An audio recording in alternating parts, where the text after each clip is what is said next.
Hey, Michael, before I ask you about that final at bat, just overall, what was your takeaway from today, the fans being back in the stands? It's great to have the fans back. It's good to have that atmosphere back. When Jeff hit that homer, the place just exploded. I mean, I know we're at limited capacity, but that was pretty fun. That was fun to see Jeff obviously waiting to get that first hit and emotional after tying that game up, and so that was fun to see in the roar from the crowd. We've been missing that, so that was great.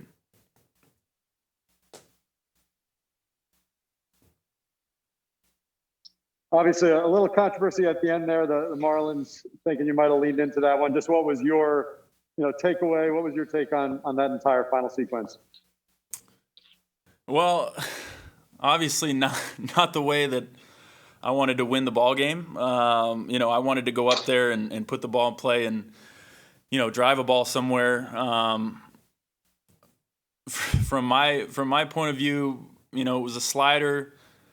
Felt like it was coming back to me, and I just I turned. There may have been a little lift in my elbow, just out of habit, out of reaction. And it barely skimmed the edge of my elbow guard. So, and I did see that he rung me up. I think that's why he didn't see a reaction from me right away. I didn't know what was going to happen after that moment. So, I knew there was going to be some controversy. Our first base coach was yelling at me to get down there, touch the base, and let's get out of here. Like I said, a win's a win. It's over, but obviously, I'd like to use the bat next time, for sure. Thanks. Your next question comes from Mike Puma. Mike, did you actually feel it hit the elbow guard? I did, yeah. Yeah, I knew it hit me. Didn't realize that, after watching the replay that the ball was, was so close to, my elbow was so far out there. I didn't realize that. It looked like on the replay that you were kind of leaning over the plate there. I mean, were you kind of looking for a certain pitch there?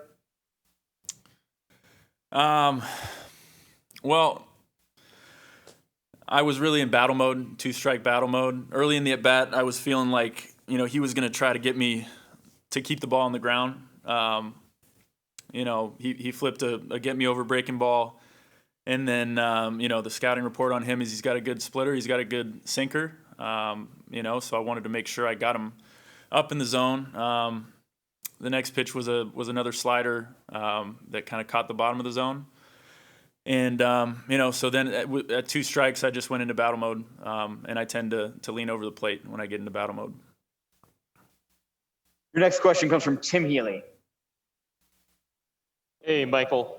Given the last couple of days, how they went for you, especially yesterday, talking about, scoring opportunities, how, I don't know, relieving was it to just pick up an RBI no matter how it came in that spot? Yeah, it's, that's the kind of situation that we've been talking about. We talked about it yesterday. Like I said, I prefer to do it with the bat because I have that ability. Thank you. Anthony Giacomo, you're up. Hey, Michael. What is going through your mind when the guys kind of mob you at first base, but then the umpires are gathering across the field and looking at it, and the Marlins are clearly upset? Like, what is going? Do you think it's going to stand? What's kind of going through your head at that moment? I have no idea what the rules are. I think I saw it flash on the screen. It was all over our clubhouse. I think I saw it flash that a ball or a strike, or whether or not a player was intentionally trying to get hit by a ball isn't reviewable. So I guess it all came down to the call on the field. I think the controversy was from, first he called a strike and then he said it hit me. So, I didn't know that at the time, so it was tough for me to celebrate. Especially, like I said, I wanted to drive the runs in. But we got the win. I got the job done, and that game's over, and we'll get back at it in 2 days.